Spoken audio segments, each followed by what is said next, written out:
Let's start with an incident which took place back in 2009. It was the Heineken Cup quarter-final between English rugby team Harlequins and Irish rugby team Leinster. It was a tight game, and as the clock ticked down, there was a signal to officials that Harlequins wing Tom Williams needed treatment to a cut lip. But was it a cut lip? No. Williams used blood tablets to fake an injury in order to get himself substituted out, when a player could only have left the game due to injury.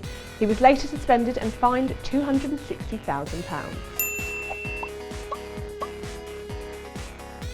When the words cheating and sport are in talk, it's no surprise that Lance Armstrong comes to mind. Armstrong won the Tour de France 7 times, but ultimately was stripped of his titles after it was discovered in 2012 that he was doping the entire time. Whilst he never failed a drug test during his career, it was discovered that Armstrong was part of the cover-up. But this isn't the only cycling scandal. When it came to cheating in the Tour de France, this Belgian rider literally took the piss. After scaling Alpe d'Huez and gaining the famous yellow jersey in the 1978 Tour, the race leader Michel Pawlenty failed his post-stage drug test. Not because anything illegal had been found in his urine, but because the urine sample wasn't actually his. Officials organising the post-stage test became suspicious when he began pumping his elbow in and out as if playing a set of bagpipes. When instructed to lift up his top, Pawlenty did so to uncover a complex plumbing system running from a rubber urine-filled bulb under his arm to the test tube. The lengths people go to. So let's put the bikes away and leave it to the legs. Well, that's usually all that's needed to win a marathon, isn't it? Not on this occasion. The marathon at the Olympic Games of 1904 was held over a hilly course in the middle of a scorching hot afternoon, which explains why just short of half the runners made it to the finish line. But first home after 3 hours and 13 minutes was a New Yorker, Fred Laws, who was immediately proclaimed the winner. He was about to be awarded the gold medal when word got out that he had covered 11 miles as the passenger in a car. Although Laws claimed it was a practical joke, he received a lifetime ban, which was later lifted. Thomas Hicks, an English-born American who was awarded the race, might have been disqualified himself after his handlers gave him strychnine and brandy to keep him going.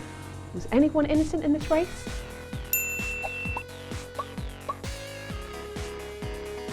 Whilst we're on the subject of transport aid, let me remind you of another marathon runner who also got a lift. Rosie Batty won the 1918 Boston Marathon, but was stripped of the title after it was discovered she left the race, hopped on a subway, then got back in the race miles later. The time was immediately put into question after it was discovered it was 20 minutes faster than her previous personal record. Come on Rosie, talk about making it obvious. Ruiz denies cheating to this day.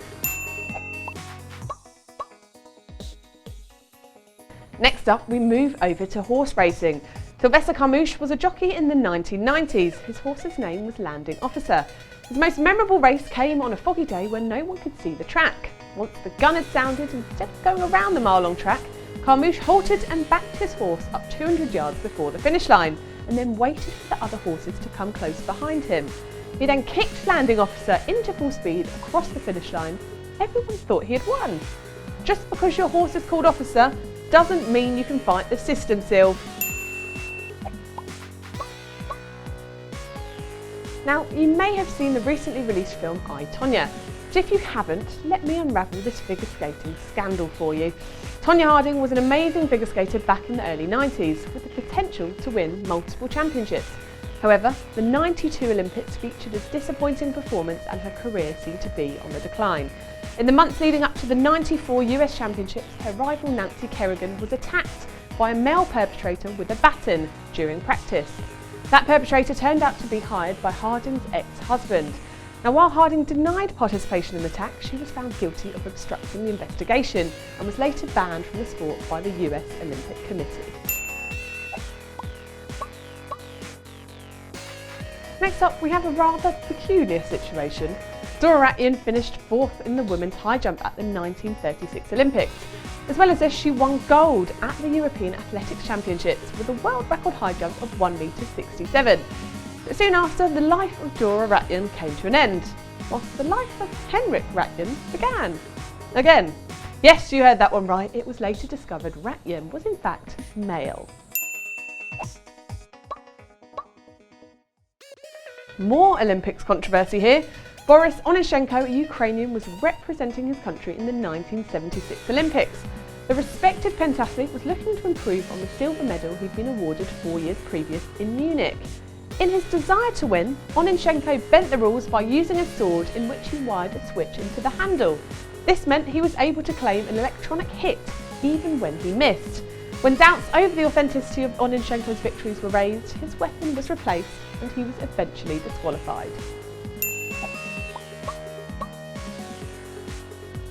Lastly, I've decided to end with this one as I believe this is the most shocking of all.